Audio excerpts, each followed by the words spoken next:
दिखाई दे रहे हैं। किस तरह का ये कार्यक्रम था, यहाँ पर क्या हुआ है, क्यों किया गया, कितने अखाड़े जा रहे हैं, क्यों जा रहे हैं? प्रयागराज कुंभ मेला 2024-25 भव्य दिव्य सुरक्षित कुंभ में 22 नवंबर से हम लोग यहाँ पधार चुके थे। हमारा नगर प्रवेश हुआ था।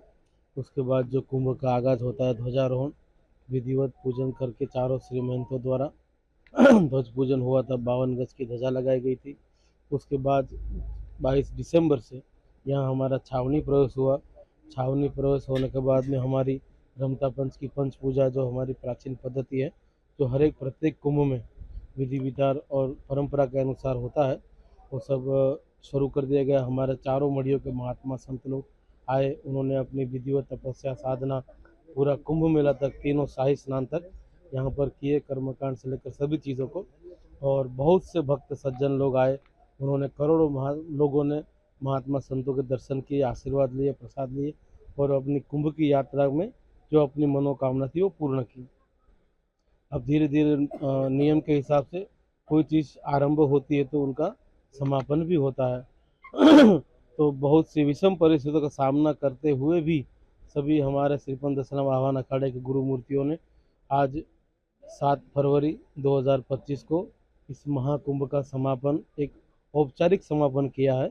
और जो हमारे समापन की जो परंपरा है, रीति रिवाज है कि धर्म ध्वजा की जो तारों तनियाँ होती है चारों मड़ियों की, उसे ढीली की जाती है, विधिवत उसका पूजन करके धरती माता से आज्ञा ली जाती है और उसके बाद उनको विसर्जित किया जाएगा।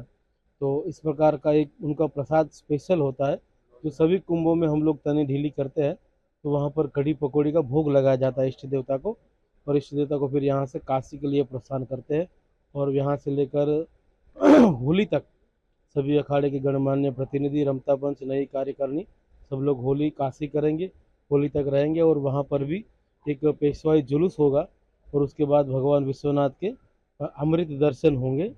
और उसके बाद होली करके फिर जो भंडारे इत्यादि जो हमारे यहाँ पर व्यवस्था अनुसार जो गुरु मूर्तियों को भोजन भंडारे नहीं कर पाए हैं, तो वहाँ पर पक्की व्यवस्था रहेगी। जो जो आह्वान अग्नि तीनों अखाड़े की, तो उनके भंडारे चलेंगे, समष्टियाँ चलेंगी और विधिवत तरीके से सारा प्रोग्राम होगा। कितने अखाड़े, शहर सारे शहरों खड़े थे? यहाँ पर हमें तक जानकारी है कि जूना, आह्वान और अग्नि तीनों अखाड़े का आज कढ़ी पकौड़ी था। आज तीनों अखाड़े की तनियाँ ढीली की गई और यहाँ से रमता पंच तीनों के अब आज शाम तक काशी के लिए रवाना हो कड़ी जाएंगे। पकौड़ा ही क्यों माना और कढ़ी पकौड़ी ऐसा है कि यहाँ पर सर्दियों में जो खान पीन हुआ है, इतना डस्ट, इतना वातावरण, क्योंकि यहाँ से अब वसंत का आगमन हो गया है और संत और वसंत एक साथ यहाँ से चलेंगे, इसलिए दही और छाछ की जो बनती कड़ी, वो हल्का और सुपाच्य रहता है। और एक ऐसा रिवाज है कि दही खा के चलना चाहिए।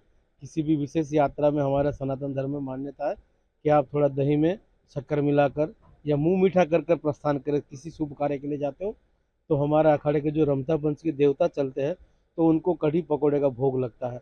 और उसके बाद हम लोगों की ऐसी कहावत है कि कढ़ी पकौड़ी बेसन की, गाड़ी पकड़ो स्टेशन की। तो विभिन्न भारत से जो भी राज्य से यहाँ महात्मा लोग आए थे, वो आज धीरे धीरे अपने अपने स्व आश्रम पर लौटेंगे।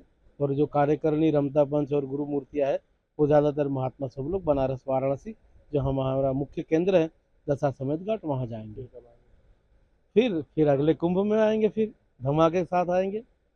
परिचय दें। जी, मैं श्रीमंत भारद्वाज गिरी, मुख्य संरक्षक, श्री पंच दशनाम आह्वान अखाड़ा।